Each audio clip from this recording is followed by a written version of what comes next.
Puedes dormir en el sofá, o mejor aún, conseguir una habitación de hotel, dijo mi nuera cuando sus padres se mudaron de repente con nosotros como si la casa les perteneciera.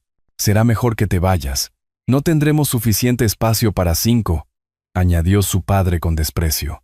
Me mudé en silencio, pero una semana después les entró el pánico. Esto es imposible. No puede ser, gritaba mi nuera después de lo que hice. No sabía que esto era solo el comienzo de mi venganza. Antes de continuar, por favor suscríbete al canal y escribe en los comentarios qué hora es donde estás ahora. El aire de la mañana de febrero se sentía fresco en mi rostro mientras doblaba la esquina en la calle principal. Mi botella de agua casi vacía después de una hora de caminar por el vecindario. A mis 62 años, había aprendido a apreciar estas rutinas tempranas. Las 7 en punto, misma ruta, misma cómoda chaqueta deportiva que había visto 5 inviernos en esta región. Mis rodillas protestaban menos cuando las mantenía en movimiento. Entonces vi el camión, uno de alquiler económico, cuadrado y blanco, estacionado en mi entrada como un monumento no deseado. Bloqueaba el garaje por completo, obligándome a detenerme en la acera. Mi pulso se aceleró, pero no por el ejercicio. La confusión me inundó, seguida inmediatamente por algo más oscuro.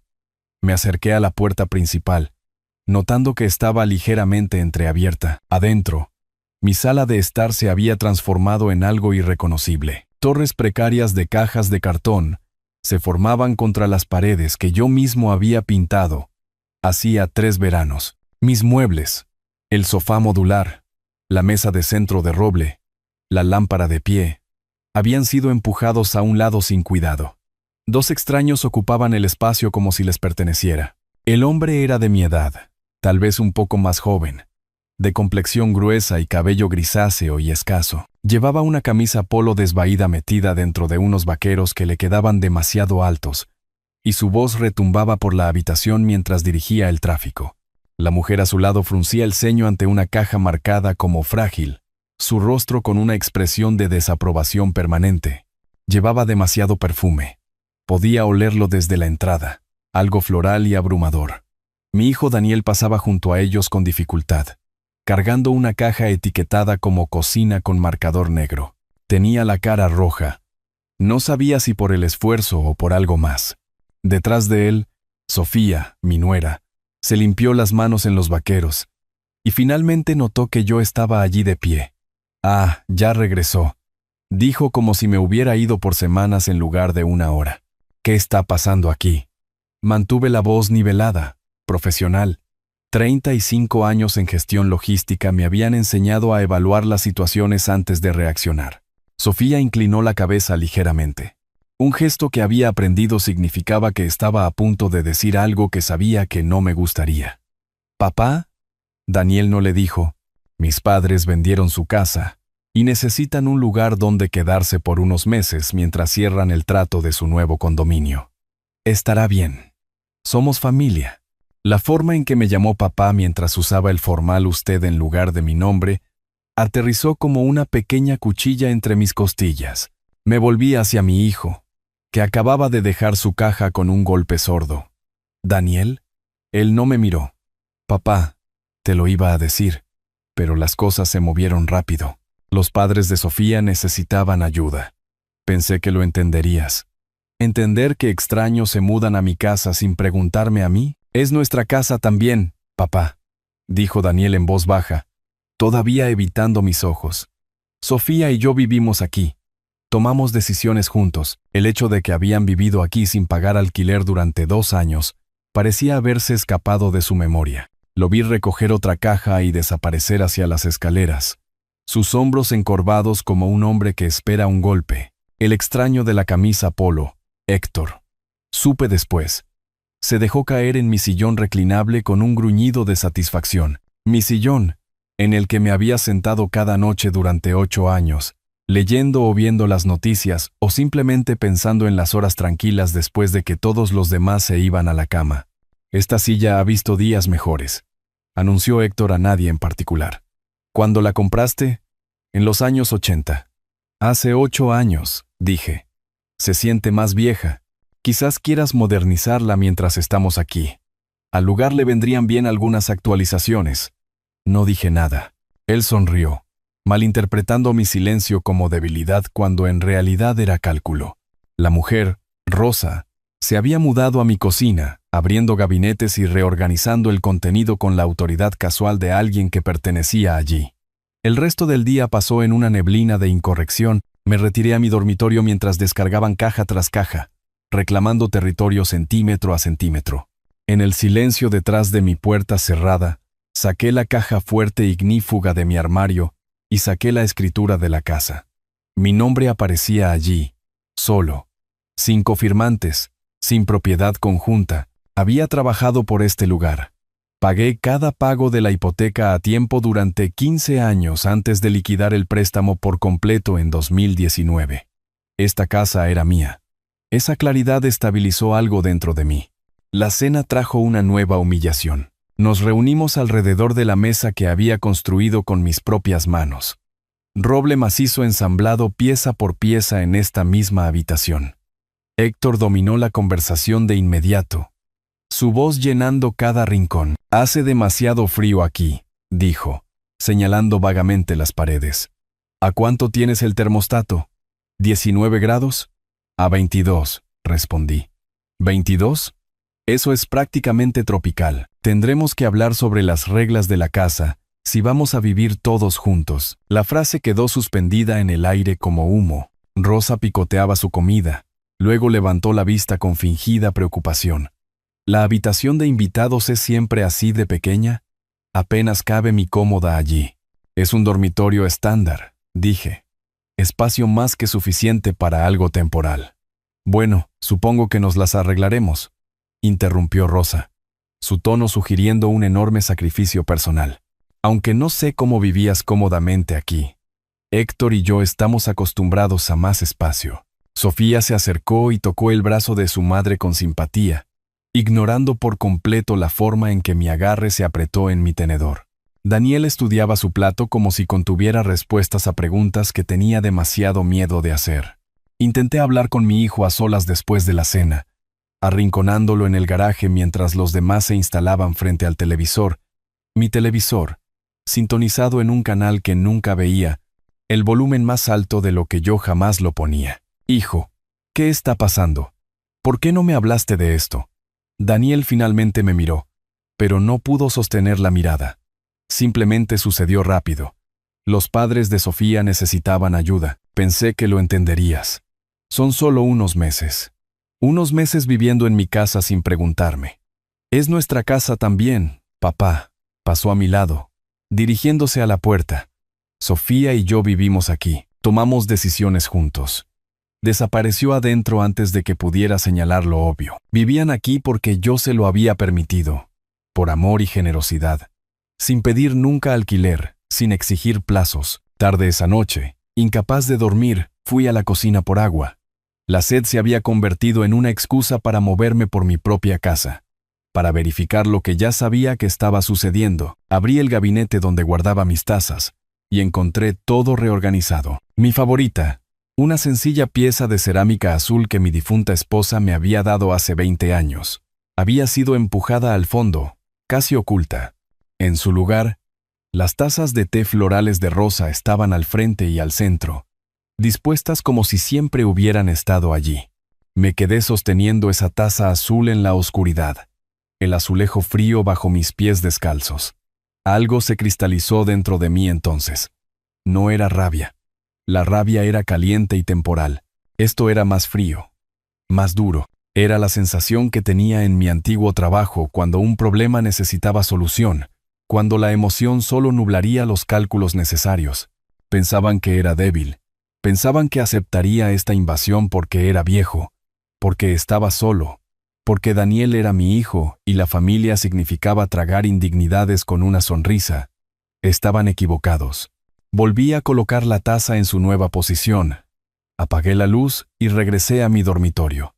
Mañana traería nuevas violaciones, estaba seguro. Pero había aprendido algo valioso esta noche. Había aprendido exactamente con quién estaba tratando. 3 días cambiaron todo. 72 horas de invasión sistemática. cada pequeña violación añadiendo peso a la presión que se acumulaba en mi pecho. Héctor cambió el termostato 6 veces. Las conté, siempre bajándolo a 19 o 20 grados, hasta que la casa se sintió como si el invierno se hubiera mudado adentro. Mi lugar de estacionamiento favorito desaparecía a diario, reclamado por su vieja camioneta, con la pintura desvaída y el parachoques oxidado. En el baño, mis artículos de aseo habían sido reubicados en un estante inferior, dejando espacio para la extensa colección de lociones, polvos y cremas de rosa que se multiplicaban como bacterias. El martes por la mañana, descubrí que Sofía había abierto mi correo, un extracto bancario. Mi correspondencia personal yacía en el mostrador con el sobre roto descuidadamente.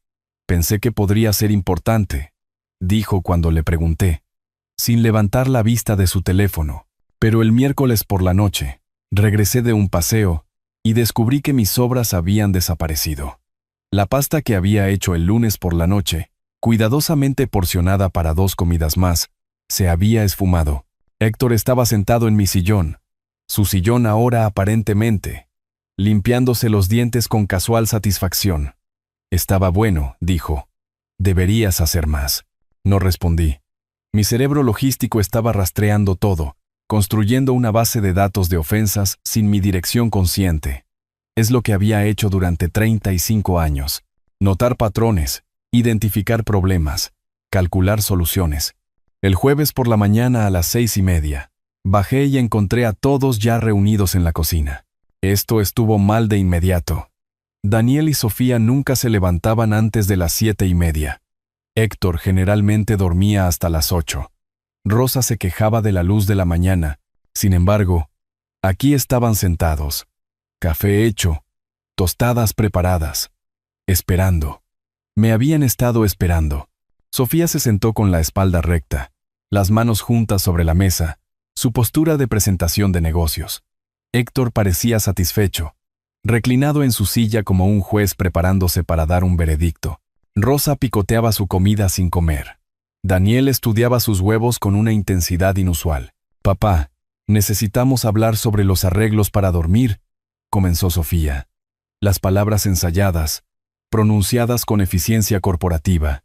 Con 5 adultos en la casa, nos estamos quedando sin espacio. Dejé con cuidado mi taza de café. ¿5 adultos? Esta casa tiene 3 dormitorios. Exactamente. Daniel y yo tenemos uno.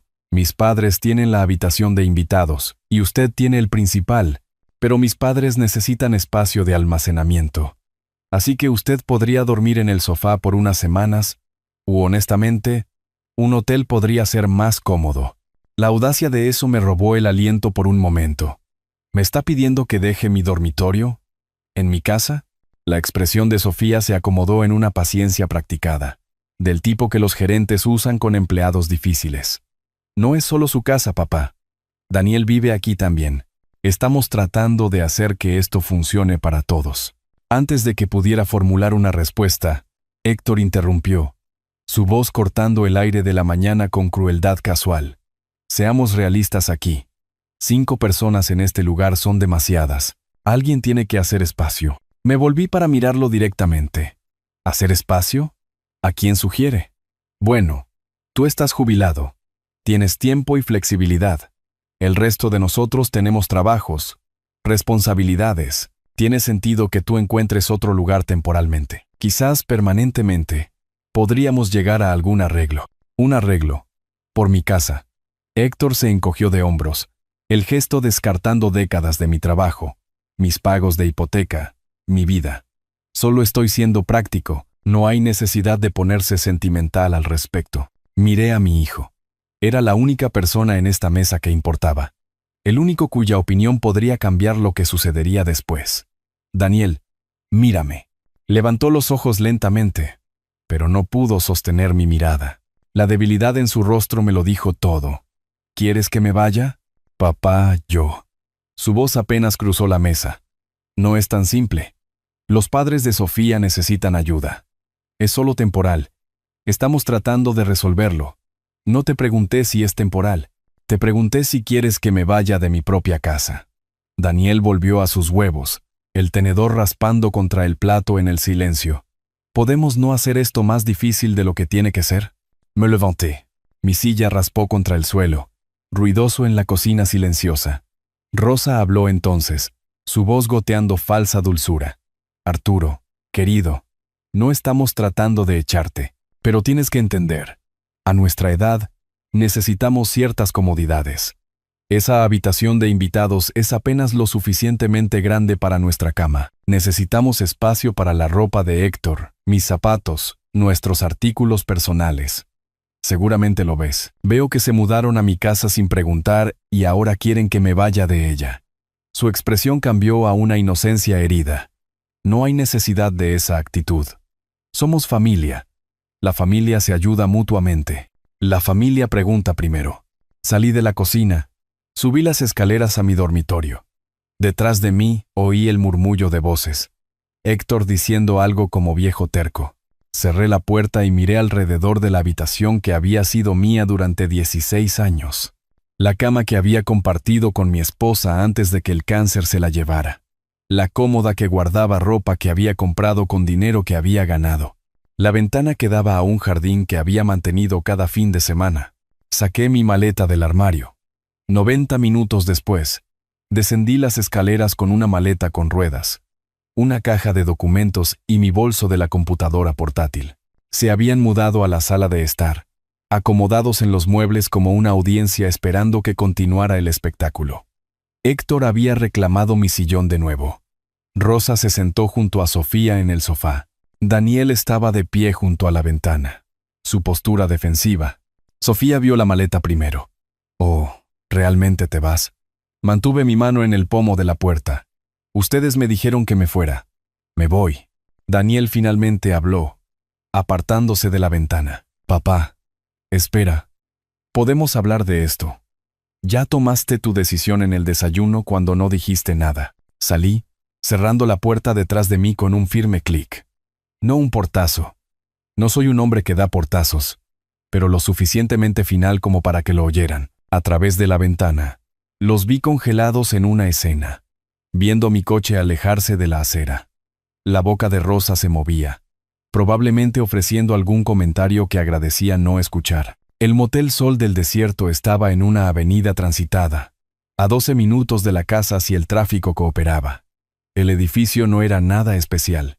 2 pisos de estuco pintado del color de la arena, puertas que daban a un pasillo exterior. Pero estaba limpio, tranquilo, y lo más importante, era un espacio que nadie había invadido. La recepcionista era una joven llamada María, su etiqueta con el nombre ligeramente torcida en su uniforme. Me miró a la cara. No sé qué vio allí, pero su expresión se suavizó. ¿Cuántas noches? No estoy seguro todavía. Empecemos con una semana. Tecleó en su computadora, luego se detuvo. Voy a ponerlo en la 214. Tiene un escritorio. Parece que necesita espacio para pensar. La primera amabilidad que había sentido en 4 días. Gracias. La habitación olía a productos de limpieza industrial y alfombra vieja, pero tenía lo que necesitaba. Una cama, un escritorio, una silla, un baño y silencio. Puse mi maleta junto al armario y llevé mi caja de documentos al escritorio. Los extendí metódicamente. Escritura aquí, registros de impuestos a la propiedad allá, estado de cuenta de liquidación de la hipoteca a la izquierda. En el centro, coloqué un viejo cuaderno de espiral de 2020, aquel donde documenté el préstamo de $35,000 a Daniel para su coche. Nunca devuelto, ni siquiera reconocido. Mi computadora portátil se abrió a un motor de búsqueda. Escribí: Ley de Propiedad del Estado, Derechos del Propietario. Las horas pasaron. Mi café instantáneo se enfrió en su taza de poliestireno.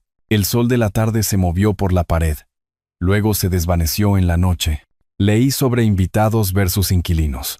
Sobre la distinción entre personas que tienen contratos de arrendamiento y personas que simplemente ocupan un espacio. Aprendí sobre los requisitos de notificación, sobre la revocación del permiso, sobre el derecho legal a excluir a otros de la propiedad que posees. Para la medianoche, mi blog de notas del hotel tenía 3 páginas de notas cuidadosas. El televisor de la habitación de al lado murmuraba a través de la pared. La programación nocturna de alguien. Afuera, Los coches pasaban por la avenida transitada. Las luces de los faros barriendo mis cortinas. Me recliné en la silla del escritorio y miré todo lo que tenía delante. La evidencia de propiedad, la prueba de la traición, la base legal para lo que vendría después. Habían cometido un error, varios errores. De hecho, habían asumido que era débil porque era mayor. Estaba solo, porque me había mantenido en calma en lugar de explotar. Habían confundido la paciencia con la impotencia. Eso les iba a costar. Abrí una página nueva en mi cuaderno y comencé a escribir una lista. No de agravios, esos ya estaban documentados en mi memoria. Cada pequeña violación catalogada con perfecta claridad. Esto era diferente. Esto era un plan. El paso 1 comenzaba mañana. A primera hora, la mañana siguiente llegó con el mismo café institucional y los mismos documentos esparcidos por las superficies como pruebas en la escena de un crimen. Llevaba un día completo en el motel Sol del Desierto. Al séptimo día, la camarera había dejado de ofrecer limpiar. Había echado un vistazo por la puerta a mi caos organizado y se retiraba en silencio. Me despertaba cada mañana a las 5:30. Hacía café en la pequeña máquina que chisporroteaba y silbaba. Luego volvía a mi trabajo. La escritura estaba en el centro del escritorio, rodeada de círculos concéntricos de documentación de respaldo. Recibos de impuestos a la propiedad que databan de 2008, pólizas de seguro que listaban solo mi nombre, estados de cuenta de la hipoteca que mostraban 17 años de pagos, cada uno hecho por mí, desde mi cuenta, nunca tarde. El cuarto día, buscando en viejos correos electrónicos en mi portátil, encontré algo que casi había olvidado. Mayo de 2022. Daniel necesitaba un coche para su nuevo trabajo. El concesionario requería $35,000 de entrada. Su correo electrónico estaba allí mismo, preservado en mi bandeja de entrada. Papá, esto es un préstamo, no un regalo. Te devolveré $1,000 al mes a partir del próximo mes. Tienes mi palabra. Había transferido el dinero ese mismo día. La confirmación del banco estaba en mi carpeta de descargas, de hacía 3 años pero perfectamente válida. Busqué registros de pago, nada, ni un solo dólar devuelto. Revisé cada cuenta. Revisé 3 años de estados de cuenta. El préstamo simplemente se había evaporado de la memoria de Daniel como la niebla de la mañana. Creé una hoja de cálculo en el centro de negocios del motel, imprimiéndola en su papel ligeramente gris. 36 meses. 36 pagos omitidos. Los números contaban una historia más condenatoria que cualquier acusación que pudiera expresar. El quinto día, Lasra Díaz llamó. Su voz transmitía disculpa y preocupación en igual medida. Arturo, espero no estar entrometiéndome, pero anoche había al menos 8 coches estacionados en su césped. La música estaba tan alta que mis ventanas vibraban. ¿8 coches? Algún tipo de reunión. Duró hasta pasada la medianoche. Casi llamó a la policía, pero no estaba segura de si usted lo había autorizado. No lo hice. Ni siquiera estoy allí ahora mismo. Su pausa contenía preguntas que era demasiado educada para hacer. Oh, bueno, eso explica las cosas. Vi que su camioneta no estaba toda la semana. ¿Está usted bien? Lo estaré. Gracias por decírmelo. Después de que colgó, añadí su llamada a mis notas. El señor Castillo había llamado 2 días antes, mencionando que se había encontrado con Héctor en el buzón. Me estaba contando sobre su nueva casa, su dirección. Pensé que debería saberlo. No solo estaban ocupando mi casa, estaban reclamando la propiedad de ella. El sexto día, conduje hasta el centro histórico. El bufete de abogados estaba en un edificio restaurado con arquitectura tradicional, del tipo que los turistas fotografiaban. Reyes y asociados ocupaban el segundo piso. Margarita Reyes tenía 48 años, con cabello entrecano recogido en un moño eficiente, y ojos que me evaluaron en segundos. Le entregué el resumen de 2 páginas que había preparado. Fechas, nombres, incidentes cronológicos. Lo leyó en 4 minutos sin interrumpir. La mayoría de los clientes entran emocionales y desorganizados, dijo, levantando la vista. Usted ha hecho mi trabajo por mí. Pasé 35 años en logística. Sé cómo presentar información. Extendió los estatutos revisados del Estado sobre su escritorio, mostrándome secciones resaltadas. Señor Vargas, déjeme ser directa. Esta es su casa. Su nombre en la escritura. 5 propietarios. 5 firmantes. Ellos no tienen base legal. Mi nuera dijo que también es la casa de Daniel. Que él vive allí, así que toma decisiones. Vivir en algún lugar no confiere propiedad. Podría vivir en una mansión durante 1 año. No la haría mía. Su hijo es esencialmente un invitado en su casa. Un hijo adulto que vive sin pagar alquiler. Las palabras aterrizaron con un peso inesperado. Sin pagar alquiler. Desde hace 3 años, lo que significa que usted ha sido más que generoso. La generosidad tiene límites. Encontraron los suyos. Discutimos el aviso de desalojo. Explicó que Héctor y Rosa, al no tener contrato de arrendamiento o alquiler, eran simplemente invitados. La ley era clara. Podía revocar su permiso para quedarse. Se requerían 30 días de aviso. No por cortesía, sino por necesidad legal. ¿Qué dirá exactamente este aviso?, pregunté. Declarará que Héctor y Rosa Morales están ocupando su propiedad sin un contrato de arrendamiento o alquiler. Como invitados, su bienvenida ha sido revocada. Tienen 30 días para desalojar, según la ley del Estado. Después de 30 días, si permanecen, presentamos una solicitud de desalojo formal a través de los tribunales. ¿Y qué hay de Daniel y Sofía? Ella hizo una pausa, golpeando su bolígrafo contra el bloc de notas. Son más complicados debido a la duración de su estancia. Pero aquí está la cosa.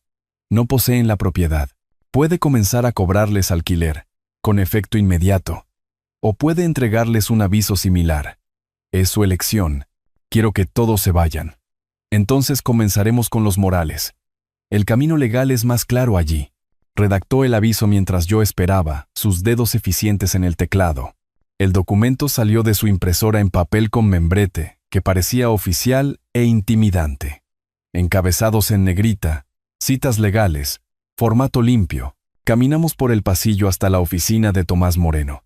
Tomás tenía 55 años, meticuloso, con gafas de lectura que colgaban de una cadena. Revisó el aviso cuidadosamente. Verificó mi licencia de conducir contra la escritura. Luego aplicó su sello notarial con la gravedad de alguien que entendía que los documentos tenían poder. «Esto es blindado», dijo, devolviéndomelo. «No tendrán recurso». Luego me miró directamente. «Señor Vargas, tengo que preguntar, ¿está preparado para cómo reaccionarán? Espero que se enojen. La gente enojada hace cosas impredecibles. Asegúrese de documentar todo. Si dañan la propiedad, llame a la policía de inmediato. Si lo amenazan, solicite una orden de restricción. Este papel lo protege legalmente, pero no lo protege físicamente. Conozco a mi hijo desde hace 37 años. No es violento. No, pero usted no conoce a Héctor Morales, y la gente desesperada te sorprende. Tomé la advertencia en serio. Esa noche, de vuelta en mi habitación de motel, añadí investigar cámaras de seguridad para el hogar a mis notas. Margarita llamó antes de que me fuera a dormir. Una cosa más. Cuando entregue este aviso, no se involucre emocionalmente. Entrégueselo, o mejor aún, péguelo en la puerta. No discuta. No justifique. No se disculpe. El documento habla por sí mismo. Me llamarán. Mi hijo llamará. Entonces mantenga respuestas breves. Este es mi derecho legal. El aviso lo explica todo. Contacta a mi abogada si tienes preguntas. No se deje arrastrar a la manipulación emocional. Pasé una semana siendo manipulado. Se acabó. Su leve sonrisa se transmitió en su voz. Bien. Mantenga esa resolución. Gente como Héctor Morales confía en que los demás retrocedan. No le dé esa satisfacción. Me senté en la cama del motel esa noche, el aviso notariado en mis manos. El papel se sentía más pesado de lo que debería, cargado de consecuencias. Mañana, todo cambiaría. Estaba listo para ello. 8 días después de que me obligaron a salir, volví a casa. Jueves por la mañana, 10:30. Había elegido el momento deliberadamente. Daniel y Sofía salían a trabajar a las 8. Su coche no estaba, confirmado por un mensaje de texto de Lazra Díaz, que se había convertido en mi inesperada red de vigilancia. Los Morales seguían un patrón predecible. Paseo matutino a las 9:30. Regreso alrededor de las 11:30. Tenía una ventana de 2 horas. Mi camioneta entró en el camino de entrada. Mi lugar, recuperado. La casa se veía igual desde fuera, pero yo sabía que no era así. Me acerqué a la puerta principal con mi vieja llave, medio esperando que hubieran cambiado las cerraduras de mi propia casa. No lo habían hecho. Error de principiante. Soluciones de seguridad. Pedro llegó 20 minutos después. Pedro era profesional, quizás de 40 y tantos años, con un cinturón de herramientas que parecía haber visto mucho uso. Le mostré la escritura. Dice aquí que usted es el único propietario desde 2008. Eso es suficiente para mí. Quiero cerraduras que no se puedan forzar fácilmente. Algo sólido. Instalaré cerrojos de grado 1. Calidad comercial. A menos que alguien rompa una ventana, no entrarán sin llaves. Bien. Tomaré 6 copias de cada llave. Estudió mi cara por un momento. ¿Situación familiar? ¿Algo así? No diga más. Lo veo más de lo que cree. 4 puertas exteriores necesitaban cambiarse.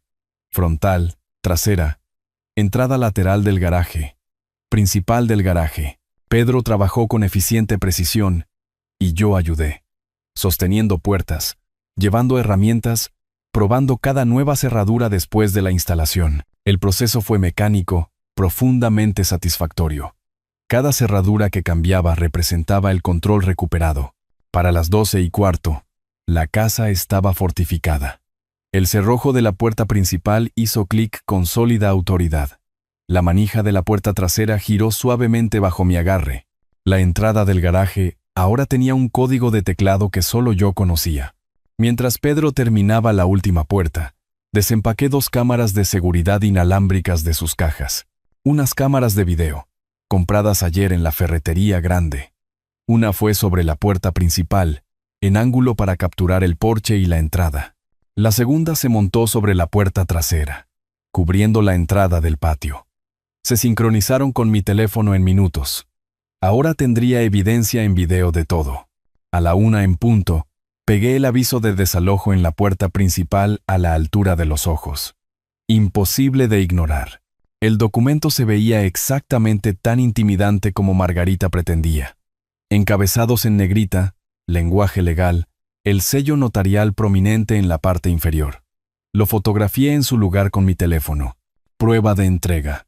Luego caminé por la casa metódicamente, documentando todo.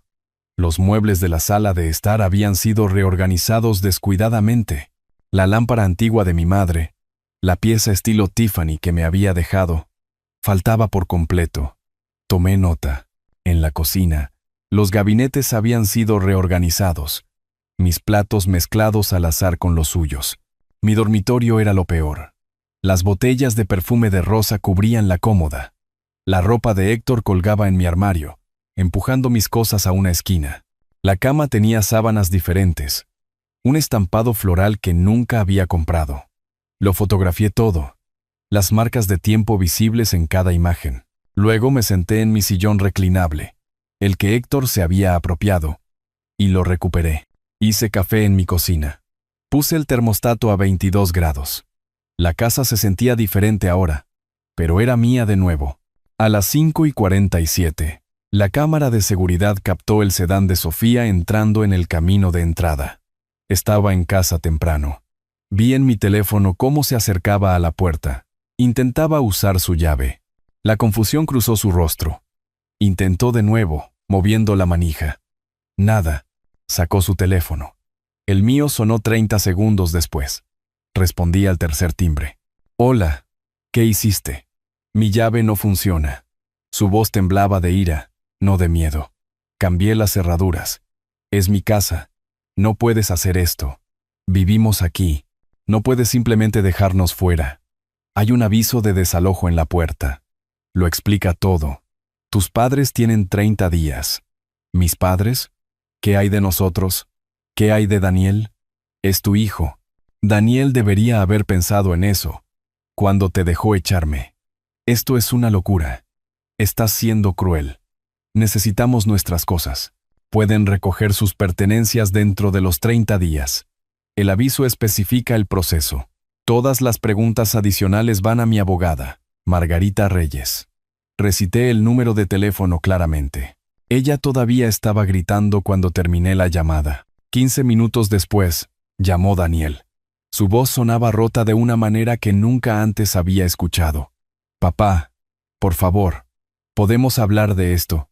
Tuvimos oportunidades de hablar. En el desayuno. Cuando Sofía me dijo que me fuera, elegiste el silencio.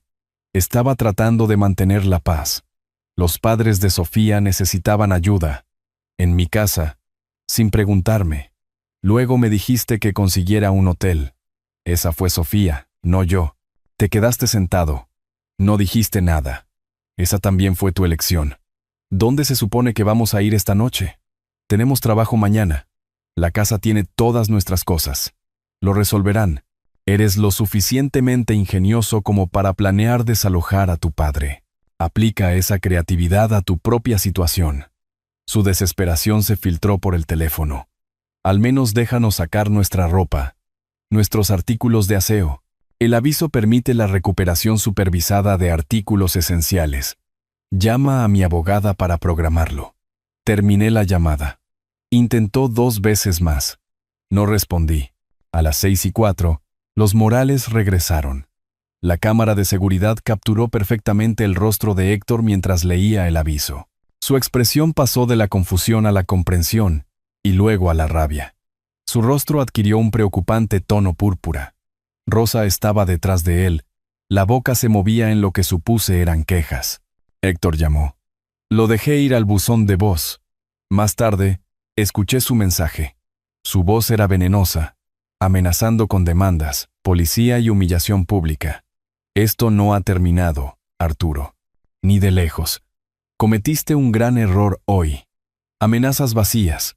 Margarita me había preparado exactamente para esta reacción. Sofía llamó de nuevo. Y de nuevo. En la 4ª llamada en 10 minutos, había cambiado de táctica por completo. Por favor, Arturo, sé razonable. Mis padres tienen más de 60 años. No pueden simplemente encontrar un lugar de la noche a la mañana. Tienen 30 días. Eso es lo que exige la ley. La estoy siguiendo exactamente. Podemos al menos quedarnos esta noche. Solo esta noche. Mañana resolveremos algo. No. ¿Realmente vas a hacer que tu hijo duerma en su coche? Dormí en un motel porque me dijiste que me fuera. Sobrevivirá una noche incómoda. No pensé que fueras tan frío. No soy frío. Estoy protegiendo lo que es mío. Hay una diferencia. Contacta a mi abogada. Bloqueé su número antes de que pudiera responder. Las llamadas finalmente cesaron. Afuera, a través de la ventana, podía verlos reunidos en el césped. 4 figuras en la luz que se desvanecía, teniendo conversaciones urgentes, probablemente decidiendo qué hotel elegir, qué amigo podría acogerlos por la noche.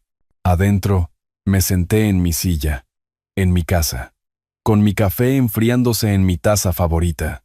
Por primera vez en 8 días, sentí que podía respirar. 6 días después del cierre, llegó una carta de Davidson y Asociados. Su membrete era caro, repujado, papel grueso. En el interior, un lenguaje legal exigía que rescindiera el aviso de desalojo porque Daniel había establecido residencia en mi casa. La escaneé de inmediato y se la envié por correo electrónico a Margarita. Su respuesta llegó 3 horas después con el asunto. Como se esperaba, sin mérito. Redactó una refutación que desmantelaba su reclamo metódicamente. Daniel era un hijo adulto que vivía sin pagar alquiler. No existía ningún contrato de arrendamiento. Nunca se había pagado alquiler. La ley distinguía a los invitados de los inquilinos con precisión quirúrgica. Su reclamo de residencia fallaba en todos los aspectos. Leí su respuesta 2 veces, saboreando la claridad de la misma. El lenguaje legal podía ser hermoso cuando protegía la verdad. Al 7º día, Sofía apareció en mi cámara de seguridad a las 2 de la tarde. Estaba sola en el porche, con la mano levantada para tocar, luego dudando. Sin Daniel, sin padres. Solo ella, luciendo exhausta de una manera que nunca había visto. El cabello menos peinado. Ojeras visibles incluso a través de la lente de la cámara. La observé durante 30 segundos antes de abrir la puerta. No la invité a entrar. Solo me quedé detrás de la puerta de malla con los brazos cruzados. La barrera de malla entre nosotros se sentía simbólica. Arturo, ¿podemos hablar, por favor? ¿Como adultos? Su voz apuntaba a la calma, pero fallaba. Podemos hablar. Aquí mismo. ¿Puedo al menos entrar? Es incómodo estar de pie en el porche. Usted me hizo irme de esta casa. Puede estar de pie en el porche durante 5 minutos. Ella se estremeció. Eso es. Está bien. De acuerdo. Mira, contratamos a un abogado. Dice que Daniel tiene derechos de residencia. Mi abogada dice que no los tiene. La mía tiene razón. No puedes simplemente decidir eso. Hay leyes. Sí, las hay. Las estoy siguiendo. ¿Y tú? Cambió de peso, intentando un enfoque diferente. Mis padres necesitan más tiempo. No pueden simplemente volver a su parcela. Se detuvo abruptamente. Lo había oído. Claramente. ¿Volver? Pensé que habían vendido su condominio. Su rostro perdió todo color. Lo hicieron. Quise decir que necesitan encontrar un nuevo lugar. Eso no es lo que dijiste. Dijiste, volver. Todavía lo tienen, ¿verdad? Ese no es el punto. El punto es que mintieron. Tú mentiste. Todos ustedes. Cada palabra cayó como una piedra entre nosotros. Nunca necesitaron vivir aquí. Querían vivir aquí. Gratis. En mi casa. Estás torciendo mis palabras. Estoy escuchando tus palabras. Por primera vez, claramente.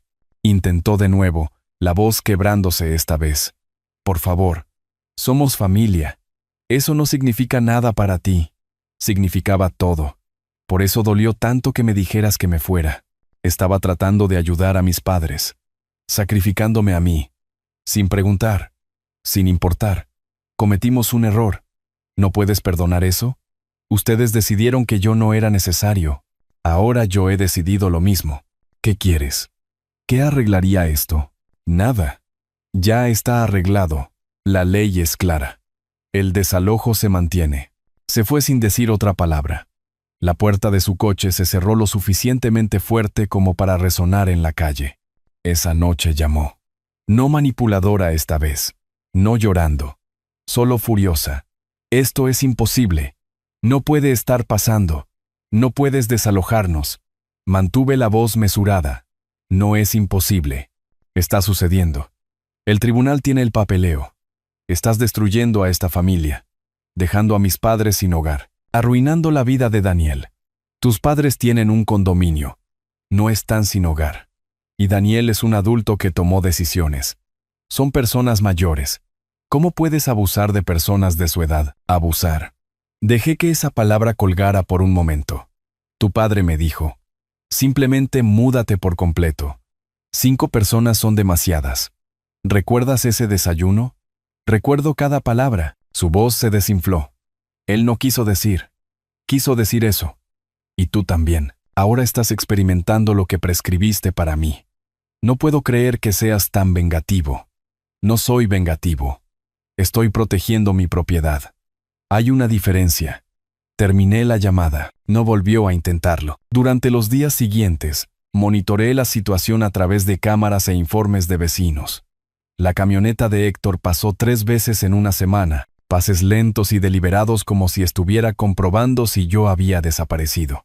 Rosa se paró en la acera una vez, mirando la casa durante 1 minuto completo antes de alejarse. Lasra. Díaz llamó con actualizaciones que no había solicitado, pero que apreciaba. Los vi en el supermercado. Rosa se quejaba muy fuerte de los miembros de la familia desconsiderados. Otro día, mi hija trabaja cerca de ese hotel económico en la autopista. Vio a Daniel y Sofía allí. Parecían agotados. El reloj de 30 días seguía corriendo. Quedaban 23 días. Margarita llamó con la confirmación final. Su abogado retiró el reclamo de residencia. Aparentemente se dio cuenta de que no tenía mérito. ¿Cuánto tiempo le tomó eso? Unas 48 horas de investigación por su parte. Aprende rápido. Así que se acabó. El desalojo se mantiene. A menos que quieran avergonzarse en el tribunal. Sí. Les quedan 23 días en el período de aviso. ¿Y si no se van? Entonces, vamos al tribunal. y un juez les ordena salir. Pero se irán. Nadie quiere un desalojo en su historial. Le di las gracias y colgué. Me senté en mi sillón reclinable, recuperado, mío de nuevo, y sentí algo que no había experimentado en semanas. No felicidad. Algo más frío que eso. Vindicación. Habían creído que retrocedería, que el sentimiento familiar anularía los derechos de propiedad. Habían construido toda su estrategia sobre mi supuesta debilidad. Se habían equivocado sobre mí. Y se les estaba acabando el tiempo para aprender cuán equivocados estaban. 3 días después, Margarita y yo regresamos al juzgado. Un propósito diferente esta vez. Presentamos el caso civil CB 2025 003847. Arturo Vargas contra Daniel Vargas. Reclamo por préstamo no pagado. El papeleo era preciso. Cada número documentado, cada promesa registrada. $35,000 de capital, prestado el 15 de mayo de 2022. $0 devueltos a marzo de 2025. Interés calculado al 6% anual según la Ley de Contratos del Estado. Reclamo total, $42,035. El secretario lo selló con el satisfactorio golpe del proceso oficial. Daniel sería notificado dentro de 48 horas. No sentí culpa, solo la claridad de los números que no mienten. El oficial de justicia encontró a Daniel en su lugar de trabajo en la zona industrial, 2 días después. A media tarde, durante una reunión, el sobremanila llegó a su escritorio. Los compañeros de trabajo notaron que su rostro se puso blanco cuando leyó la primera página. Salió temprano del trabajo ese día. Lasra Díaz escuchó esto de su hija, quien lo escuchó de Sofía, quien lo había escuchado de alguien en la oficina de Daniel. Las pequeñas comunidades tienen sus propias redes de inteligencia. Daniel me llamó esa noche. Su voz temblaba. «Papá, ¿me estás demandando? ¿A tu propio hijo? Estoy cobrando una deuda.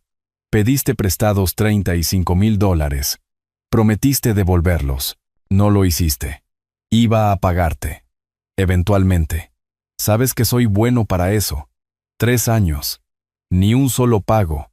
Ni siquiera una discusión al respecto. Eso no es eventualmente. Eso es nunca. La familia no demanda a la familia. Esto es una locura. La familia tampoco desaloja a la familia de sus propias casas. Pero tú viste cómo sucedía eso. Elegiste a Sofía por encima de mí. Así que ahora estoy eligiendo el remedio legal por encima del sentimiento familiar. Su desesperación se filtró por el teléfono. ¿Cómo se supone que voy a pagar $42,000? No tengo ese tipo de dinero. Lo tenías cuando te lo di. Te lo gastaste. Ese no es mi problema. Terminé la llamada. Intentó 2 veces más esa noche. No respondí. Margarita había sido minuciosa en la preparación de nuestra evidencia. Organizamos las pruebas en una carpeta. Confirmación de transferencia bancaria. Hilo de correo electrónico con promesas de pago. Texto de seguimiento donde Daniel reconocía la deuda. Hoja de cálculo mostrando pagos omitidos. Cálculo de intereses. Cada documento numerado, etiquetado, perforado. Esta es una organización a nivel de fiscalía, dijo Margarita, revisando la carpeta final. 35 años gestionando logística. Los detalles importan. Sí que importan. Especialmente en el tribunal. Daniel y Sofía consultaron a su abogado de nuevo. Más dinero que no tenían para un caso que no podían ganar. Su abogado fue franco, según lo que se filtró a través de la red comunitaria. La documentación era irrefutable. Promesas por correo electrónico, registros bancarios, 0 pagos. Necesitaban llegar a un acuerdo. Sofía intentó argumentar que era un regalo, no un préstamo. El abogado negó con la cabeza. El correo electrónico de Daniel lo llamaba explícitamente un préstamo con términos de pago. Estaban atrapados. Margarita redactó los términos del acuerdo. $42,000 pagados en 24 cuotas mensuales de $1,750, comenzando el 1 de abril. Alternativa. Sentencia que permitía el embargo de salario, gravámenes sobre la propiedad, posibles procedimientos de quiebra. Sofía me llamó directamente, saltándose a los abogados por completo. Esta demanda es pura avaricia. Nos estás destruyendo financieramente. Mantuve la voz fría. Estoy cobrando el dinero que se me debe. Eso no es avaricia, es justicia. No podemos permitirnos esto. Con el alquiler, las facturas y ahora $1,750 al mes, apenas sobreviviremos. Deberías haber pensado en eso antes de decirme que consiguiera un hotel. Las acciones tienen costos. Estás castigando a Daniel por mis decisiones. Daniel tomó su propia decisión. Cuando me dijiste que me fuera, no dijo nada. Cuando tu padre me dijo que me mudara por completo, no dijo nada. El silencio es una elección. No podemos pagar esto. Entonces mi abogada embargará el salario de Daniel. El tribunal me concedió ese derecho. Me llamaste innecesario en mi propia casa. Ahora te estoy mostrando cuán necesario era. El teléfono se colgó. Lo oí claramente a través del altavoz antes de que la línea se cortara. 2 semanas después de presentar la demanda, tuvimos una audiencia preliminar. Llegué con Margarita. Daniel apareció con su abogado, luciendo como si no hubiera dormido en días. Sofía se sentó en la galería, con los brazos cruzados, fulminándome con la mirada. La jueza Martínez revisó la evidencia metódicamente. Transferencia bancaria, cadena de correos electrónicos, lenguaje promisorio, 0 pagos. Señor Vargas, el acusado, pidió prestados $35,000 a su padre. Daniel dudó. Sí, su señoría. ¿Había un entendimiento de que devolvería este dinero? Era más informal. Ayuda familiar. La jueza levantó la impresión del correo electrónico. Su correo electrónico dice: Papá, esto es un préstamo, no un regalo. Te devolveré $1,000 al mes, príntalo C. Eso parece explícito. Los hombros de Daniel se hundieron. Sí, su señoría. ¿Ha hecho algún pago de esta deuda en 3 años? No, apenas audible. Entonces, la moción del demandante es concedida. Sentencia dictada por $42,035. El mazo cayó con finalidad. Después de la audiencia, Margarita me informó sobre la ejecución. Intentarán saltarse pagos. Cuenta con ello. ¿Qué pasa cuando lo hagan? Después de 2 pagos omitidos, solicitamos el embargo de salario.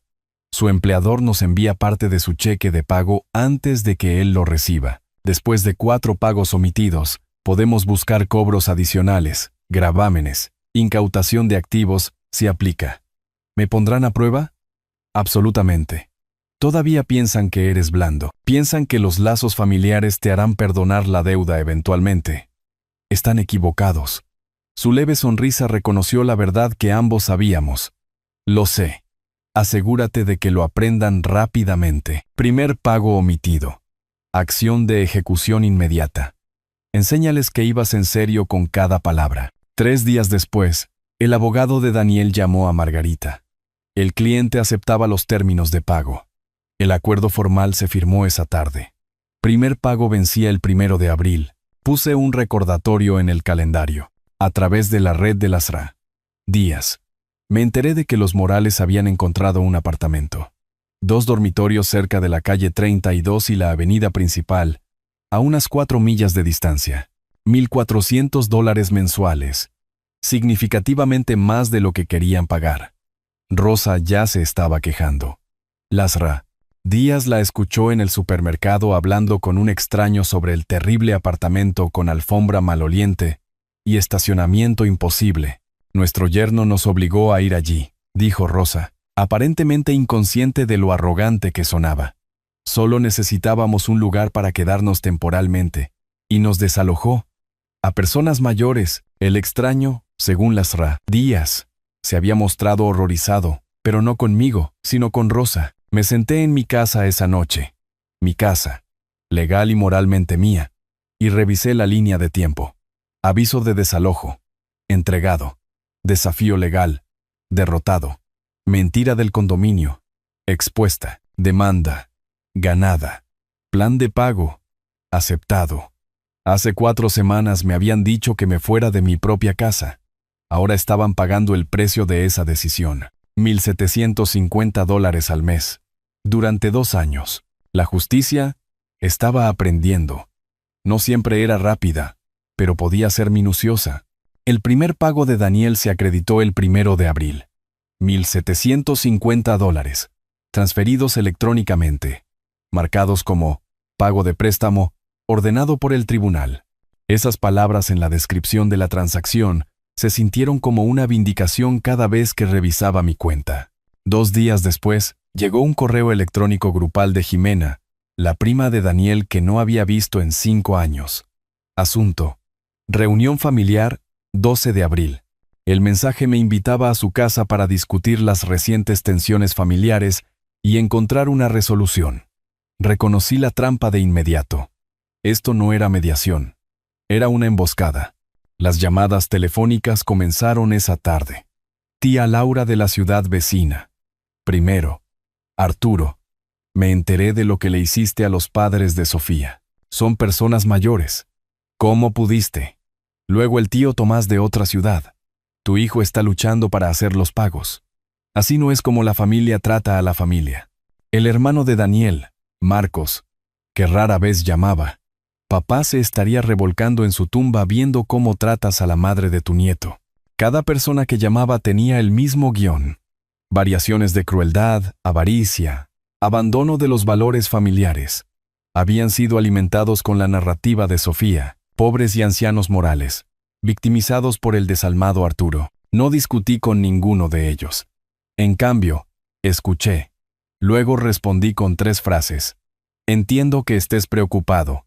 Has escuchado una versión. ¿Puedo enviarte documentación para que puedas ver el panorama completo? La mayoría aceptó. Algunos a regañadientes, otros genuinamente curiosos. Esa noche redacté un correo electrónico detallado. 5 páginas. A espacio simple. Cronológico. Febrero. Los Morales se mudan sin preguntar. Intento de desalojo en el desayuno. Estancia en el motel. Consulta legal. Cierre. Revelación de la mentira del condominio. Préstamo impago de Daniel. Sentencia judicial. Cada sección incluía pruebas, fotos, correos electrónicos, documentos legales y, fundamentalmente, un clip de cámara de seguridad de 45 segundos de Héctor diciendo: simplemente múdate por completo durante esa primera semana. Subí el video a YouTube, no listado, compartido solo con la familia. Margarita revisó el documento antes de que lo enviara.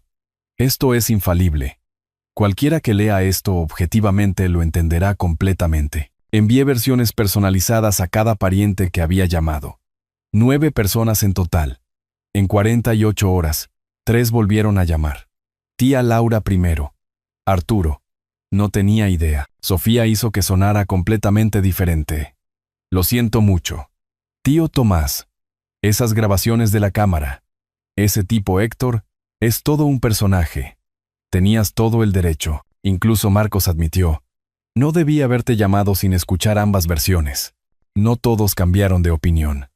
Algunos permanecieron convencidos de que debería haberlo resuelto, pero el consenso cambió drásticamente. Jimena me envió un correo electrónico en privado el 9 de abril. La reunión se cancela. Varias personas ahora están cuestionando la versión de los hechos de Sofía. La red de apoyo de Sofía colapsó. 3 días después, el día en que habría ocurrido la reunión, Daniel y Sofía aparecieron juntos en mi puerta, a media tarde. Inesperadamente, a través de la cámara, los vi parados juntos, un frente unido, o quizás Daniel brindando apoyo moral mientras Sofía hacía su jugada. Abrí la puerta, pero no la de Maya. Sofía habló primero, su voz más suave de lo que nunca la había escuchado. Arturo, queremos disculparnos. De verdad. ¿Podemos empezar de nuevo? ¿Reiniciar todo? Miró a Daniel, quien asintió en el momento justo.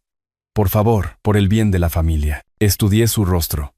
Su boca formaba palabras de remordimiento, pero sus ojos calculaban. Esta era una nueva táctica, no un cambio genuino. ¿Por qué te disculpas específicamente? Ella dudó ligeramente. Por no comunicarnos mejor. Por la forma en que sucedieron las cosas. ¿La forma en que sucedieron las cosas? ¿Te refieres a cuando me dijiste que durmiera en el sofá o consiguiera un hotel? Sí. ¿Eso? Salió mal. Estábamos estresados con mis padres. ¿Tus padres que mintieron sobre la venta de su condominio? ¿Que se mudaron a mi casa sin preguntar? Daniel intervino. Papá, estamos tratando de hacer las paces aquí. ¿No puedes encontrarnos a mitad de camino? La mitad del camino hubiera sido pedir mi permiso antes de que tus suegros se mudaran. La mitad del camino hubiera sido defenderme en ese desayuno. Ya no hay mitad del camino. Hay cumplimiento legal y consecuencias. La máscara de Sofía se deslizó ligeramente. ¿Así que eso es todo? ¿Simplemente nos castigarás para siempre? No es castigo, es justicia.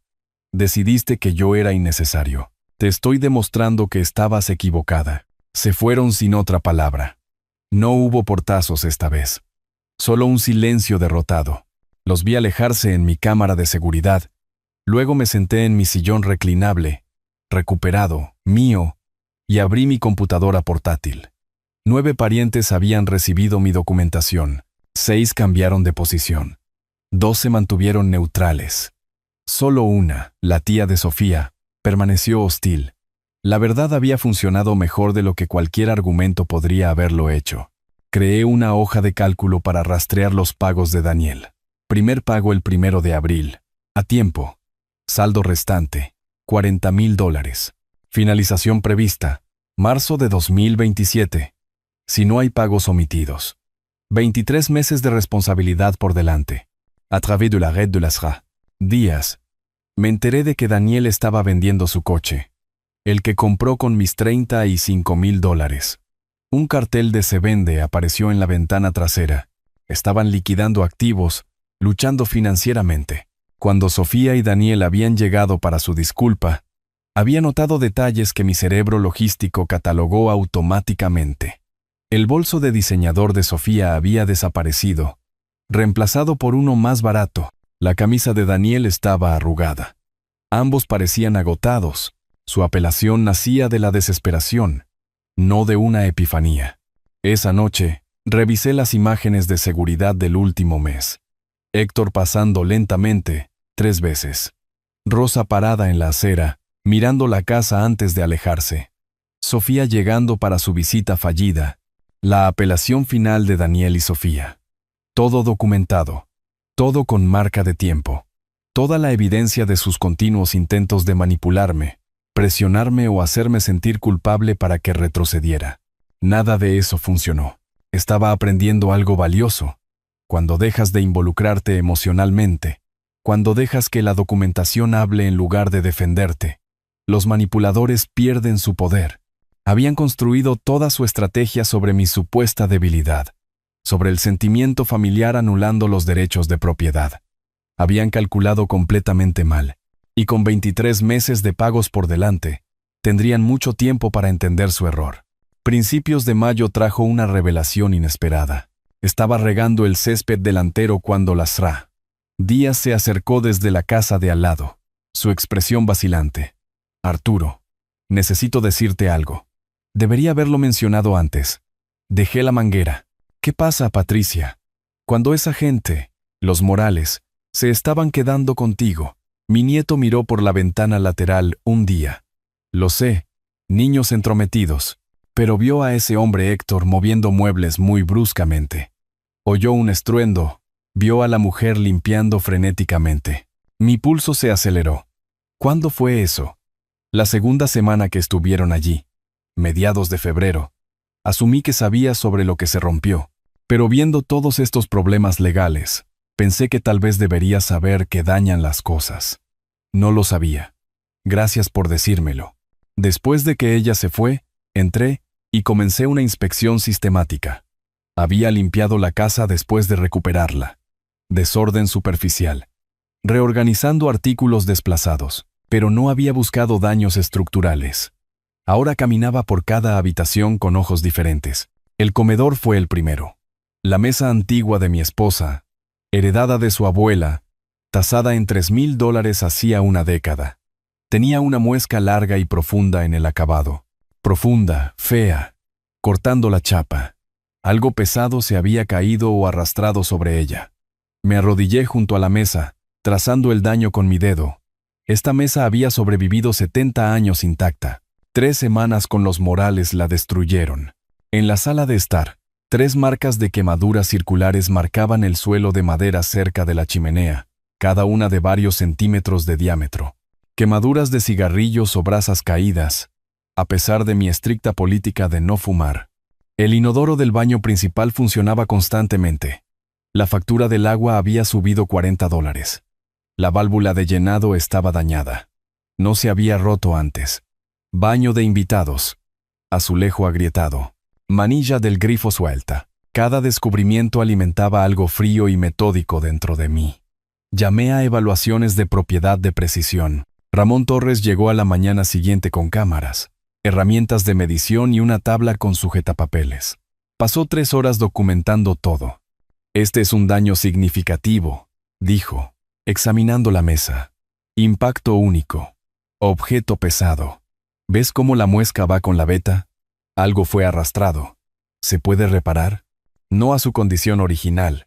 Esta es artesanía de 1940, acabado a mano. Una reparación moderna sería visible. El valor de reemplazo es su única opción. Era la mesa de la abuela de mi esposa. La expresión de Ramón se suavizó, pero se mantuvo profesional. Entiendo. Eso la hace irreemplazable sentimentalmente, pero solo podemos evaluar el valor de mercado.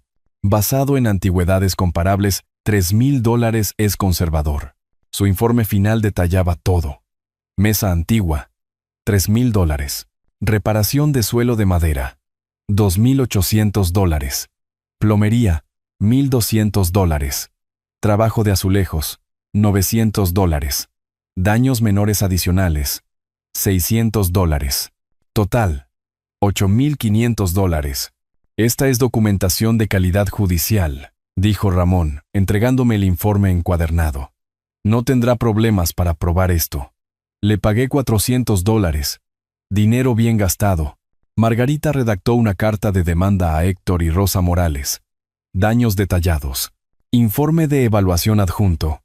Pago solicitado dentro de 14 días. Alternativa. Litigio civil. La carta fue por correo certificado. Se requería firma. 5 días después, Héctor me llamó. Su voz era venenosa. Esto es chantaje. No puedes probar que hicimos nada de eso. No vamos a pagar ni un centavo. Mantuve la voz fría. La evaluación es profesional y está documentada. La elección es suya. Pagar voluntariamente o explicarle a un juez por qué no lo harán. No vamos a pagar ni un solo centavo. Demándame si quieres. No ganarás. He ganado todos los casos hasta ahora. Ganaré este también. Colgó. Llamé a Margarita de inmediato. Presenta la demanda. Antes de presentarla, recordé algo. A principios de febrero, había fotografiado la casa para la renovación de la póliza de seguro. Esas fotos mostraban cada habitación en perfectas condiciones. Las descargué de la copia de seguridad en la nube de mi teléfono. Verifiqué los metadatos. Las fechas confirmaban principios de febrero, antes de que llegaran los Morales. Esta evidencia era una prueba irrefutable de la condición de la casa antes de su ocupación. La audiencia tuvo lugar 3 semanas después. Tribunal de Reclamos Menores. La jueza Patricia Medina presidiendo. Héctor se representó a sí mismo. No podía permitirse otro abogado. Rosa se sentó a su lado, luciendo miserable. Llegué con Margarita y 3 carpetas de pruebas. Héctor argumentó que los daños eran preexistentes y que yo estaba acosando a personas mayores. La jueza Medina revisó mi evidencia metódicamente. Fotos de antes que mostraban condiciones prístinas, fotos de después que mostraban daños. La evaluación profesional de Ramón. La declaración notariada de Lastra. Díaz describiendo lo que presenció su nieto. Señor Morales, dijo la jueza levantando la vista, usted afirma que estos daños preexistían a su ocupación. ¿Tiene alguna evidencia que respalde eso? Héctor tartamudeó. Solo estuvimos allí unas pocas semanas. No hicimos todo ese daño. Eso no es lo que pregunté. ¿Tiene fotografías, testimonios, alguna documentación que muestre que este daño existía antes de febrero? No pensamos en tomar fotos. ¿Por qué lo haríamos? El señor Vargas, por otro lado, tiene fotografías fechadas que muestran condiciones prístinas antes de su llegada y documentación de daños después. También tiene una evaluación profesional y el testimonio de una vecina. Esa vecina está mintiendo. Su hijo estaba invadiendo la propiedad. Mirar a través de una ventana desde una propiedad adyacente. No es invadir la propiedad. El testimonio es creíble. La jueza Medina cerró la carpeta. Señor Morales, usted ocupó la propiedad del señor Vargas y durante ese tiempo ocurrieron daños. La preponderancia de la evidencia indica que usted es responsable. La voz de Héctor se volvió desesperada. No podemos permitirnos esto. Vivimos con ingresos fijos. Entonces no debería haber dañado la propiedad de otra persona. Sentencia para el demandante. $8,500 más $293 de costas judiciales. Pago vencido dentro de 30 días. El mazo cayó. Fuera del juzgado, Margarita me informó. Eso fue decisivo. No tenía defensa. ¿Realmente pagarán? Tendrán que hacerlo. Si no lo hacen, embargamos cuentas bancarias. Ponemos gravámenes sobre su condominio. Todavía son dueños de eso, ¿recuerda? Casi lo había olvidado. Habían mentido sobre venderlo. Luego dañaron mi casa mientras vivían allí sin pagar alquiler. ¿Cuánto tiempo hasta que paguen? 30 días o comienza la ejecución, supongo. Liquidarán algo rápido. Tal vez esa camioneta que conduce Héctor. No pueden arriesgarse a gravámenes sobre el condominio. Es su único activo real. Bien, deberían sentir lo que es perder algo que valoran. A través de la red del vecindario. Me enteré 2 semanas después de que los Morales habían vendido la camioneta de Héctor. La vieja camioneta que había estacionado en mi entrada ese primer día, reclamando mi lugar. Usaron el dinero para pagar la sentencia. Su cómodo plan de jubilación, vivir sin pagar alquiler en una casa bonita, ahorrar dinero, mantener su condominio como respaldo, se había derrumbado por completo. Ahora pagaban $1,400 mensuales por un apartamento barato. Su camioneta se había ido, y me habían entregado $8,500 por los daños que habían causado por descuido y arrogancia. Me senté en mi comedor esa noche, mirando la mesa marcada que tendría que reemplazar. Dolía saber que la mesa de la abuela de mi esposa estaba arruinada, pero el dolor era manejable porque se había hecho justicia. 3 victorias legales ahora: desalojo, cobro de deudas, daños a la propiedad. Cada una reforzaba lo que había aprendido. La documentación vence a la emoción. Los hechos vencen a la manipulación. Y el sistema legal funciona cuando lo usas correctamente. Habían pensado que era débil. Pensaban que el sentimiento familiar los protegería de las consecuencias. Se habían equivocado en todo. El tercer pago de Daniel llegó a mediados de junio. $1,750 exactamente a tiempo. Actualicé mi hoja de cálculo. Saldo restante $36,785. 21 meses por delante. El pago provino de su cuenta conjunta, pero sentí la tensión detrás de esos números. Entre los pagos ordenados por el tribunal, el alquiler del modesto apartamento de 2 dormitorios que habían encontrado y los gastos regulares, se estaban ahogando financieramente. A través de la red del vecindario, se filtraron detalles. El señor Castillo vio el coche de Daniel en el supermercado cerca de la medianoche, probablemente comprando descuentos de liquidación. Lasra. Díaz mencionó que Sofía parecía agotada en la farmacia. Elena Rodríguez los vio discutiendo en el estacionamiento de su apartamento. Las voces se oían a través de las ventanas abiertas. No busqué esta información. Me encontró a mí. A fines de junio, Lasra. Díaz escuchó algo a través de las delgadas paredes del apartamento de los Morales. Héctor y Rosa discutiendo sobre dinero, culpando a todos menos a ellos mismos. Nuestros ahorros se han ido. Héctor, se han ido. La voz de Rosa transmitía desesperación. Héctor seguía insistiendo en que todo era culpa mía, que debería demandar por angustia emocional. La respuesta agotada de Rosa. ¿Con qué abogado? Apenas podemos pagar la comida. No habían aprendido nada. Principios de julio trajo otro desarrollo. Jimena llamó mientras yo estaba arrancando malas hierbas de los macizos de flores delanteros, restaurados ahora después de meses de abandono. Arturo. Sofía me pidió que me pusiera en contacto. Quiere proponer algo. Me limpié la tierra de las manos. Me senté en el escalón del porche. Estoy escuchando. Está dispuesta a reconocer públicamente sus errores, disculparse contigo, con la familia. Solo pide que consideres eliminar los pagos restantes de la deuda. Empezar de nuevo. como si los últimos 6 meses no hubieran sucedido. La gente comete errores, Arturo. Está tratando de enmendarse. Enmendarse habría sido no echarme de mi casa. Enmendarse habría sido que Daniel me defendiera en ese desayuno. Esto no es enmendarse. Es negociar las consecuencias. Así que eso es un no. El compromiso era posible antes de que me dijeran que me fuera de mi propia casa. Es demasiado tarde ahora. Las sentencias se mantienen, cada dólar, cada pago hasta que esté satisfecho. Jimena suspiró. Has cambiado, Arturo. No.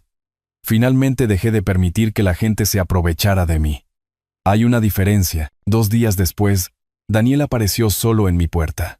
Temprano en la noche, el calor del verano apenas comenzaba a desvanecerse. A través de la cámara de seguridad, lo vi sentarse en su coche durante 5 minutos, reuniendo valor. Cuando finalmente se acercó, abrí la puerta pero no lo invité a entrar. Se quedó en el porche luciendo 10 kilos más ligero que hace 6 meses. Ojeras oscuras bajo los ojos. Papá, necesito decir esto. Estaba equivocado. Sobre todo, debería haberte defendido. Debería haber dicho que no cuando los padres de Sofía se mudaron. Lo siento. Las palabras sonaban genuinas. Demasiado tarde, pero genuinas. Lo sientes ahora. 6 meses y $5,250 en pagos después. Lo sentía antes. Simplemente no sabía cómo arreglarlo. Lo arreglas defendiéndote cuando importa. Te quedaste en silencio cuando Héctor me dijo que me fuera. En silencio cuando Sofía exigió mi dormitorio. En silencio cuando empaqué mis maletas. Pensé que se calmarían. Pensé que lo resolveríamos. Pensaste mal. Y ahora estás viviendo con esos pensamientos. Su voz se volvió desesperada.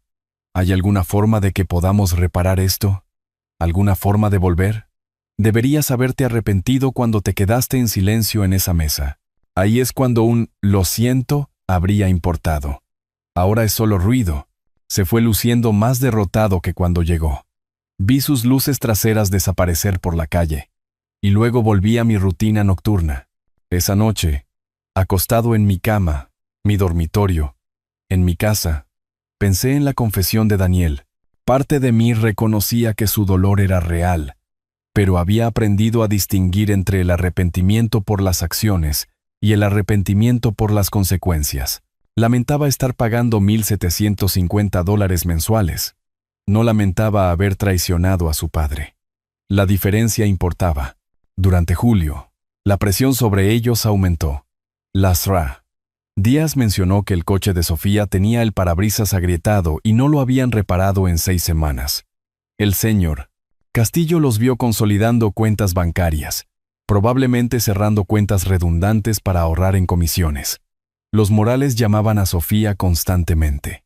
Los chantajes emocionales de Rosa sobre su terrible apartamento. Las quejas de Héctor sobre todo. Sus demandas de ayuda que Sofía no podía permitirse dar. Me enteré de una llamada a través de Lasra. Díaz, que estaba hablando por teléfono con Elena cuando la madre de Sofía la llamó. Sofía finalmente estalló.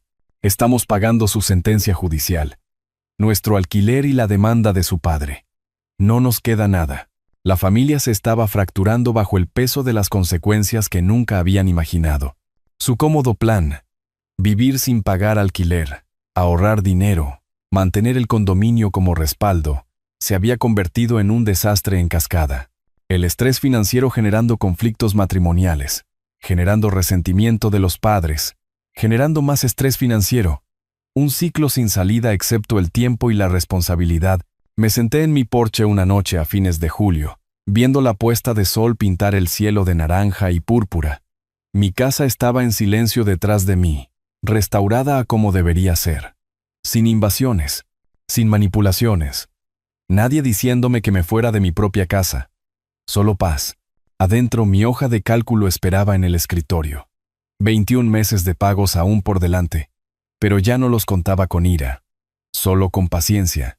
La justicia, había aprendido. No siempre era rápida, pero era minuciosa. El quinto pago llegó a principios de agosto a las 11:47 de la noche del día de vencimiento. Justo a tiempo. Revisé mi aplicación bancaria a la mañana siguiente. Vi el depósito. Actualicé mi hoja de cálculo. Saldo restante: $33,285. 19 meses por delante. El nombre de la cuenta remitente había cambiado de Daniel y Sofía Vargas cuenta conjunta a solo Daniel Vargas. Algo había cambiado. 3 días después, Lasra Díaz lo mencionó casualmente mientras recogía su correo. ¿Supiste lo de Daniel y Sofía? Aparentemente ella pidió el divorcio. Mantuve mi expresión neutral.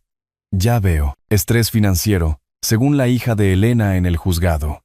Y sus padres llamando constantemente, quejándose. Eso tiende a suceder cuando la gente toma malas decisiones. Esa noche, llegó un mensaje de texto de Jimena. Pensé que debería saberlo. Sofía presentó los papeles la semana pasada. Dijo que no podía soportar el estrés financiero y las constantes peleas. Daniel está devastado. Lo leí 2 veces. Dejé mi teléfono y me di cuenta de que no sentía nada. Ni vindicación, ni satisfacción, ni culpa. Solo el tranquilo reconocimiento de que las consecuencias se habían extendido más lejos de lo que nadie esperaba. A través del señor Castillo, supe que los Morales permanecían en su apartamento barato. Rosa había sido vista en el banco de alimentos local. Sus ahorros, agotados por la sentencia de $8,500, los honorarios legales y los costos de mudanza, nunca se recuperaron. Héctor conducía un sedán de 20 años ahora. Su camioneta vendida hacía meses. No estaban en la indigencia, solo disminuidos, viviendo la modesta jubilación de la que habían tratado de escapar. A mediados de agosto, me senté en mi terraza trasera, renovada el mes pasado con nueva cubierta de material compuesto, café en mano, mi taza favorita recuperada de donde Rosa la había empujado al fondo del gabinete. La casa detrás de mí estaba limpia, organizada, mía de nuevo. La mesa antigua se había ido, demasiado dañada para salvarla. Pero yo mismo había elegido su reemplazo, y el espacio se sentía bien. El señor Castillo pasó, saludó, se acercó a charlar. Buen trabajo en esta terraza, se ve profesional. Gracias, la hice el mes pasado. El lugar se ve muy bien, ¿sabes? Mucha gente por aquí respeta cómo manejaste todo esto. Defenderte. No retroceder cuando la familia trató de presionarte. Ofrecí una leve sonrisa. Solo protegí lo que me pertenece. Más que propiedad. Principio. Le mostraste a la gente que no pueden simplemente aprovecharse porque son familia. Exactamente. Familia no significa rendición. Significa respeto. Ellos lo olvidaron. Después de que el señor Castillo se fue, caminé por mi casa. Rutina matutina restaurada. Despertando a las 5:30. Café en mi cocina reorganizada. Leyendo las noticias en el desayunador. Termostato a 22 grados. Sillón reclinable posicionado exactamente donde lo quería. El silencio no estaba vacío. Era pacífico. Esa noche encontré un sobre en mi buzón. Dirección escrita a mano. La familiar caligrafía de Daniel. Adentro, un cheque por $1,750. El sexto pago. Llegando temprano esta vez. Y una carta de una sola página. Papá, ahora entiendo cuán equivocado estaba. Sobre todo, dejé que Sofía y sus padres manipularan la situación. Debería haberte defendido. Debería haber visto lo que estaba sucediendo. Estoy pagando el precio ahora, literal y figurativamente. Sofía se ha ido. Mis ahorros se han ido. Pero me merecía esto. Te fallé cuando me necesitabas. Espero que algún día puedas perdonarme. Daniel. Me quedé junto al buzón mientras el sol se ponía, pintando el cielo de naranja y púrpura. Leí la carta 2 veces. Luego la doblé con cuidado y la deslicé de nuevo en el sobre. La comprensión le salió cara a Daniel. Después de 6 pagos, después de que su matrimonio colapsara, después de que todo se desmoronara, la carta pedía perdón. Algún día, tal vez, pero no porque él lo pidiera, sino porque yo decidiera que era el momento. Entré, coloqué la carta en el cajón de mi escritorio con otros documentos legales y regresé a la terraza. El calor de agosto se estaba desvaneciendo en una noche agradable. Sostuve mi taza de café, viendo los colores profundizarse en el cielo. Pensaron que me doblegaría. Dije en voz alta a nadie. Pensaron que la obligación familiar anularía el autorrespeto. Hice una pausa, sorbí café. Estaban equivocados. Otra pausa. Viendo el cielo cambiar. No hice esto por venganza, lo hice por justicia. Hay una diferencia. Dejé la taza con cuidado, y se ha hecho justicia. Mi casa, mis reglas, mi paz. 19 meses de pago se extendían por delante, pero no los contaba con ira, solo con paciencia. Cada depósito era la responsabilidad hecha tangible, las consecuencias hechas reales. Los morales vivían disminuidos, aprendiendo que los atajos tienen costos. Sofía se había alejado de los escombros que había ayudado a crear. Daniel pagaba mensualmente mientras entendía finalmente lo que había perdido. Y yo me sentaba en mi hogar restaurado, tomando café mientras el sol desaparecía detrás de las montañas. Díaz me había invitado a cenar la próxima semana. Había aceptado. La reunión de la asociación de vecinos era el jueves. Asistiría, como siempre. La vida había vuelto a los patrones que había disfrutado antes del caos de febrero. No era victoria. Era restauración. Pensé en responder a la carta de Daniel. Tal vez eventualmente. Todavía no. El tiempo diría si su comprensión se traducía en un cambio sostenido, o si era solo remordimiento por las consecuencias. De cualquier manera, los pagos continuarían. La hoja de cálculo los rastrearía. La deuda se saldaría. En 2 años, más o menos. Adentro mi teléfono mostró un mensaje de texto de Margarita. Solo reportándome. ¿Todo estable? Escribí de vuelta. Completamente. Gracias por todo. Su respuesta llegó rápidamente. Tú hiciste la parte difícil. Yo solo presenté papel. Sonreí ante eso. La parte difícil no fue el trabajo legal. Fue trazar la línea, mantenerla. Negarme a retroceder cuando todos decían que las familias deben perdonar y olvidar. No había olvidado, pero había seguido adelante. Eso era suficiente. El cielo se oscureció a un azul profundo. Las estrellas comenzaban a emerger. El vecindario se instaló en la quietud de la noche. En algún lugar, Daniel estaba leyendo mi silencio, entendiendo que no había respondido a su carta.